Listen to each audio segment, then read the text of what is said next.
कितना गेहूँ लेके आओ तो एक डाला लेके आओ, तो मैंने एक डाला में साहब 20 कुंटल भी माँ 40 भी माँ, तो तुम 40 कुंटल के समथिंग लेके आओ। और यहाँ आया तो 80 किलो बतैरिया 80 किलो तुलेगा। 5,000 रुपये जो ट्रैक्टर वाले को दिया, अब ये समस्या कहाँ ले जाओ, अब शाम को फिर खाली करवाना है। अच्छा, अभी मना कर दिया इनने, 1 कुंटल ही तोलेंगे बस। खाली 1 कुंटल तोल रहे हैं। और कितना लाए थे आप? हम 40 कुंटल लेकर आए थे साहब। अच्छा, सही सुना आपने। गेहूं खरीद को लेकर बड़े बड़े दावे किए गए थे, लेकिन तमाम तैयारियों और दावों का नतीजा सामने है। ये समस्या है मध्य प्रदेश के राजगढ़ में ब्यावरा के किसानों की।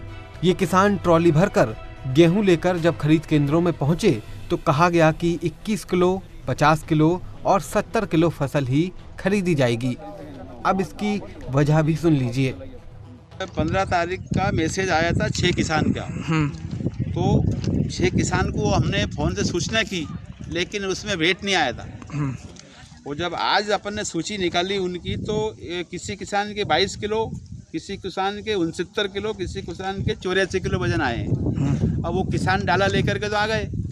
अब ये अधिकारी लोग भी आए थे, जैसे तहसीलदार वगैरह, MLA साहब वगैरह, तो उन्हें अपन ने समस्या अवगत कराई और उन्होंने कि हम ऊपर बात करेंगे, इसमें सुधार होगा। फसल ना बिकने और किराए का नुकसान होने से नाराज किसानों ने स्थानीय विधायक से मुलाकात की, तो समस्या को दूर कराने का भरोसा दिला दिया गया। पहले छोटे किसानों से शुरुआत करिए। उस छोटे किसानों में उनके जैसे 2-2, 4-4 नंबर थे, उसमें एक नंबर को ले लिया।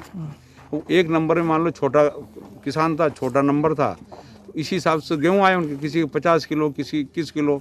उन्होंने ये नहीं देखी प्रैक्टिकली रूप में कि इसकी कितनी बड़ी किसान को परेशानी आएगी। क्या 50 किलो 25 किलो गेहूँ किसान वहाँ लेके यहाँ आएगा, उसे कितनी दिक्कत आएगी। ट्रॉली भरकर गए और झोला भर फसल बिकने का कमाल यही नहीं रुकता है। इससे भी बड़ा कमाल ये है कि कई किसानों को चना और मसूर मंडी लाने और बेचने के मैसेज आए, जबकि उन्होंने इन फसलों की खेती की ही नहीं।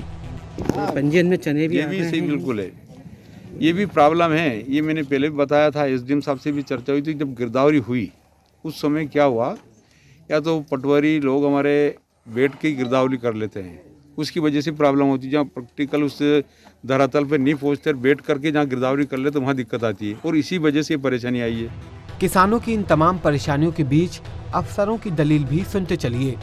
समीक्षा करी है, बेसिकली मैसेज गलत नहीं आया।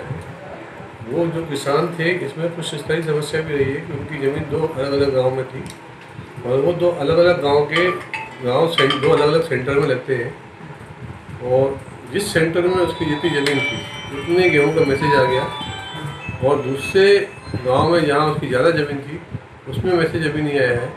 तो जब वहाँ पर मैसेज आएगा तो वो वाला जो शेष गेहूँ वहाँ तोड़ा जाएगा।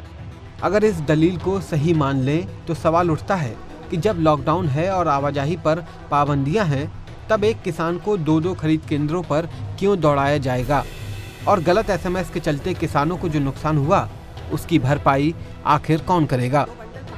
मध्य प्रदेश के राजगढ़ से गोविंद सोनी के साथ ब्यूरो रिपोर्ट, स्वराज एक्सप्रेस।